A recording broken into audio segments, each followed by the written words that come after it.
Oh, this looks real. This is fascinating. This is like actual body cam footage. Oh, you got all that cover concealment in front of you and he's standing up, not utilizing it. Shotgun, a very effective weapon. The beginning looked like real footage. These graphics look good. Followers, welcome back. I'm Geoff Reeves, former Navy SEAL, and today on Experts React Gameology, we're going to be checking out a brand new game called Unrecord. Now, I'm looking forward to seeing this because I want to know what they're doing differently than all the other videos we've reviewed before. So, with that, let's get started. All right. So, interesting perspective, and we're off. So we've got a handgun that we're shooting at, but we don't know. I mean, I can't tell the distance from where I'm at, which is interesting. So I don't know. There we go. Well, that's close quarters. So at this point, once you deanimate the individual, when you use to cover the door, and he is now, I'd say he's on the ground, his blood is pouring out, I would take an angle and actually run up and finish the job on that, rather than just keep sitting there. Because use the advantage, use tactical advantage on that. Come at a different angle, really right up his back, and then just finish the job. Because he knows where you are, because he just shot at you. Oh, this looks real. This is fascinating. This is like actual body cam footage.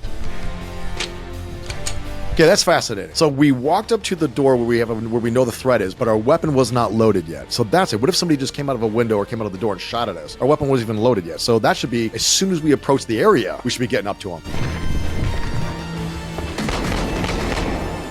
So one thing that he could do, should have, or could have done, is change his angle, because the bad guy saw him standing up, and if you're able to take a knee, come around, he now has to find you when you switch up your angle. So call it changing levels. Good job. So right there, like, is the guy actually finished? We don't know. He's injured, but we don't know if he's done. I would make sure the job is done, so we don't have to worry about him, because right now the guy could be building up energy and coming back around us. Good at utilizing cover. We saw a light far away. Drone. Oh, you got all that cover concealment in front of you and he's standing up, not utilizing it.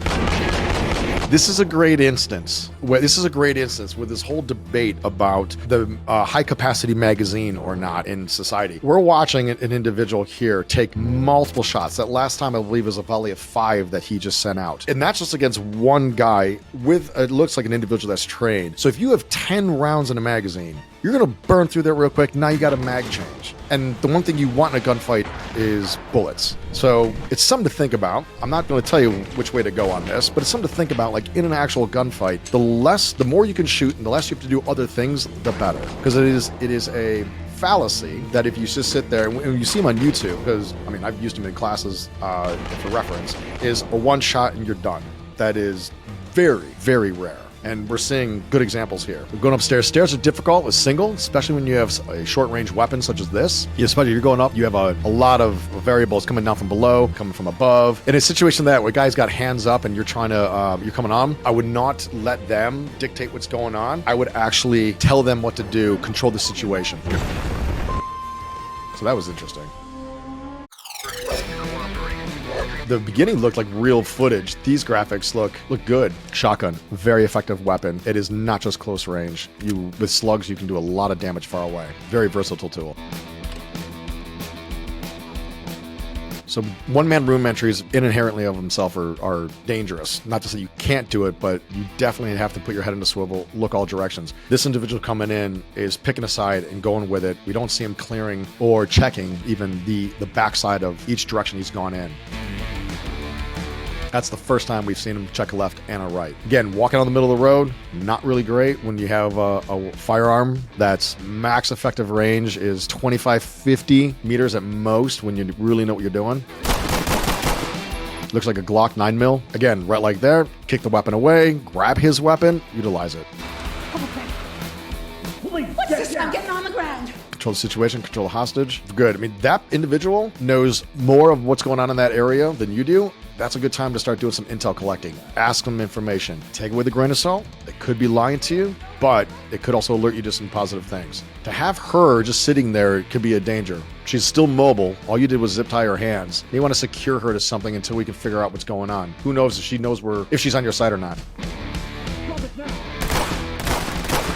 That's a far shot. Why are we not, we're standing in the open. Why are we not going over to the left of the stairs where we got cover? Why not going over to the right where we got cover? Utilize barriers, barricades.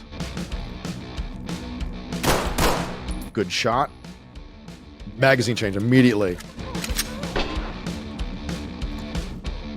Watch the light discipline. You're already telling somebody that you're coming in that they might even know, so you're giving yourself away. So this is improper use of a light that we're seeing here. That is not what you should be doing.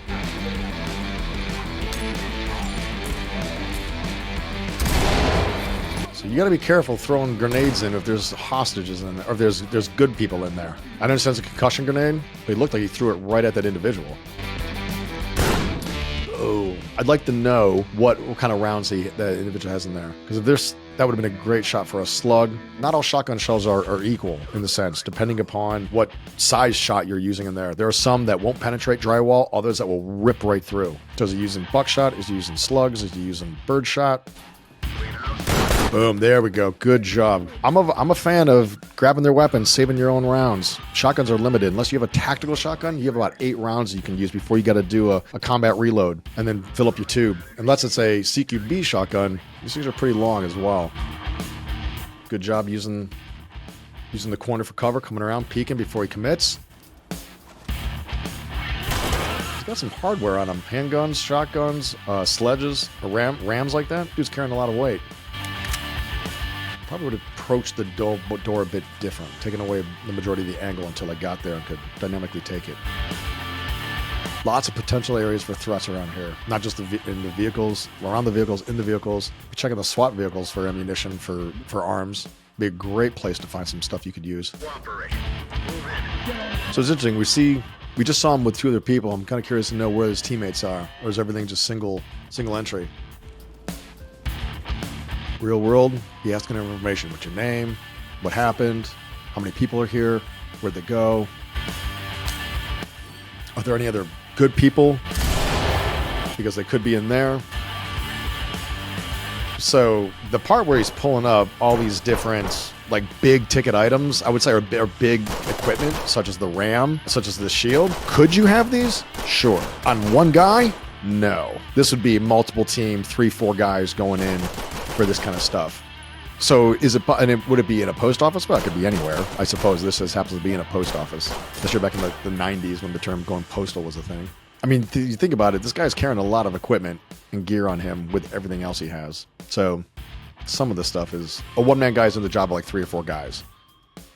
Keys to the door. If that guy just completely missed with a shotgun. Okay, I believe that. Oh, a little pistol whip to the back of the head, I think. If that bad guy he just shot took the round, and the guy would be on his back, and he'd be cracking ribs and sucking air. And if the guy missed with the shotgun, pour bat on him. And gotta clear. I mean, so he's looking at it from like a 10,000 foot view when he's coming to these rooms, rather than really getting into it. I mean, anybody could be behind, underneath, around any of those desks that were in that room, behind the door. So real world, that part isn't real. I would actually use the shotgun if I had slugs in that particular scenario, because that's got more reach out power and can do more damage. Again, any kind of long range weapon you can do. Tuck in, because it's got so much exposure all around them. Graphics are decent. I like them. Seeing the grain in the wood, difference in cement. There's...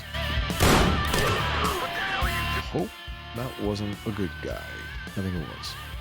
Unrecord, interesting. I'm curious to know what the actual footage that we did see, where it looked like real people were doing the performances in there versus the video game. So I'd like to know what that part was. But the actual video game itself, very detailed. And you can see how many potential threats and areas and all the different locations that a bad guy could be hiding in, around, behind, underneath, up top. Multiple layers are very difficult. I'm always fascinated with video games when, and I can understand it because you're one player, you want to bring as much of it into it, but the realistic aspect of actually having one guy carrying a armor shield, carrying a ram, carrying a shotgun, carrying a pistol with all the different rounds and the body armor and everything. When we carried a lot of gear, don't get me wrong, we carried a lot of gear in the military, but that would be like a 3-4 person job in reality on that. Having said that, I also would suspend belief as far as like the weapon systems that they're using. Can you use a pistol out to some of the distances he was shooting? Absolutely. If that is the only weapon you have, then obviously you're going to use it. Are there better options that were available to him within and around the game? Absolutely. Again, some of those long distance shots, you can absolutely use a shotgun with a slug, because again, we don't know what rounds he was using. You can absolutely use a slug, long range, and be very effective. And then if you need to pop that out, throw buckshot right in, or birdshot, whatever you have, whatever your scenario, wherever your location is, and go for the spread that we saw. On some of those things, if I was personally for me, and I just shot a dude dead, and he had a full like rifle of some kind with a loadout, I might even think about taking all that if I didn't have one, just because it's going to sound like the bad guy's gun, so they're going to hear a similar gun, not realizing that it's a different sound of somebody different coming in after them. I'm going to be saving all of my rounds that I need, and it's got some of those are more precision rifles that the bad guys had on them. So overall, just something to think about as they're playing. But did I like it? Yeah. Each room entry was executed in about 50% of the correct way to do it. But again, you're looking at speed of a video game, getting through to find the bad guys, and not actually doing systematic clearing in that. But yeah, it's fun. It's a game.